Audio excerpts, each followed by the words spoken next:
Students, आज हम समास के बारे में पढ़ेंगे। समास किसे कहते हैं? परस्पर संबंध रखने वाले दो या दो से अधिक शब्दों के मेल को समास कहते हैं। समास मीन्स जैसे राजा का महल क्या बन गया? राजमहल। यहाँ पर राजमहल दो शब्द मिलके बना, जबकि इसको अगर हम विग्रह करेंगे, समास विग्रह मतलब जब इन राजमहल जैसे शब्द को हम अलग अलग करेंगे तो इसको किस तरह से लिखेंगे? राजा का महल।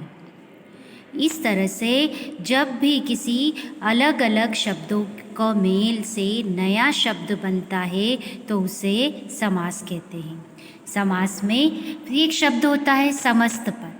समस्त पद वो होते हैं जब दो या दो से अधिक शब्दों के मेल को, जब नया शब्द जो बनता है तो उसे समस्त पद कहते हैं। समस्त पद में एक होता है पूर्व पद और दूसरा उत्तर पद। जैसे राजमहल, तो इसमें राज शब्द पूर्व पद, महल जो है वो उत्तर पद। और समास विग्रह, समास विग्रह जैसे मैंने आपको बताया कि गौरी शंकर, परंतु इसको अगर हम अलग अलग करेंगे तो कहने का तात्पर्य क्या हुआ? गौरी और शंकर।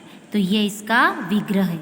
विग्रह मीन्स अलग करना, ठीक है। इसी तरह से समास के जो भेद होते हैं वो 6 प्रकार के होते हैं। अलग अलग उनकी विशेषताओं के कारण समास के भी 6 प्रकार के भेद किए गए हैं, जिसमें पहला है तत्पुरुष समास। तत्पुरुष समास जिनमें की या जिनमें के में इन शब्दों का कारक विभक्तियों का जिन वाक्यों में लोप होता है उन्हें तत्पुरुष समास कहते हैं। जैसे अभी मैंने आपको उदाहरण दिया राजमहल, तो अगर हम इसको विग्रह करेंगे तो क्या बनेगा? राजा का महल। तो इसमें का जो है का कारक विभक्ति का लोप हो गया है। और दूसरा अगर उदाहरण ले बैलगाड़ी, बैलों की गाड़ी, है ना। यश प्राप्त, यश को प्राप्त, है ना। विद्या संपन्न, विद्या से संपन्न। तो इस तरीके से जब किसी शब्दों में कारक विभक्ति का लोप होता है तो वहाँ पर तत्पुरुष समास माना जाता है। फिर है दूसरा है अव्ययी भाव समास। अव्ययी शब्द मतलब आप जानते हैं कि अवयव शब्द किसे कहते हैं ना। तो जिस समास में पहला पद अव्यय है उसे अव्ययी भाव समास कहते हैं। जैसे इसका उदाहरण एक दिया है आजन्म। आज जो है इसमें अव्यय है और जन्म जुड़ गया, आजन्म। इसका तात्पर्य क्या हुआ? जीवन भर, है ना। आजन्म मतलब जीवन भर। इसी तरीके से दूसरा उदाहरण देखेंगे घर घर, है ना, मतलब प्रत्येक घर, प्रतिदिन मतलब प्रत्येक दिन। तो इस तरीके से जब पहला शब्द अव्यय होता है तो वहाँ पर अव्ययी भाव समास होता है। फिर अगला जो समास है वो समास कहलाता है कर्मधारय समास। कर्मधारय समास वो होता है जिसमें पहला शब्द जो है वो दूसरे शब्द की विशेषता बताता है। जब पहला शब्द दूसरे शब्द की विशेषता बताता है तो वहाँ पर कर्मधारय समास होता है। जैसे कि इसका एक उदाहरण बताएं आपको, रक्त वस्त्र। रक्त वस्त्र मतलब लाल रंग का जो वस्त्र है वो कहलाता है रक्त वस्त्र। नील कमल मतलब नीले रंग का कमल। इसमें नील शब्द जो है वो कमल की विशेषता बता रहा है। इस तरीके से जब कोई पहला शब्द दूसरे शब्द की विशेषता बताता है तो वहाँ पर कर्मधारय समास होता है। चंद्रमुख मतलब चंद्रमा के समान मुख, है ना। तो इस तरीके के उदाहरण जो हैं वो कर्मधारय समास के अंतर्गत आते हैं। फिर दूसरा है द्विगु समास। द्विगु समास जब पहला पद जो है संख्यावाचक होता है तो वहाँ पर द्विगु समास होता है।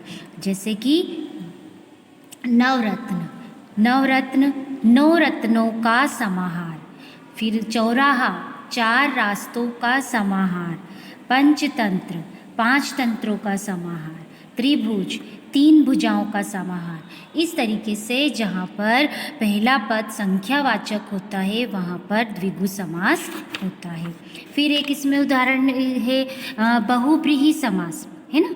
बहुब्रीहि समास में ये होता है कि पहला शब्द और दूसरा शब्द दोनों ही पद प्रधान न होकर कोई अन्य ही जिसका अर्थ निकलता है। जैसे विषधर, विषधर का अगर शाब्दिक अर्थ देखेंगे तो क्या होता है, विष को धारण करने वाला।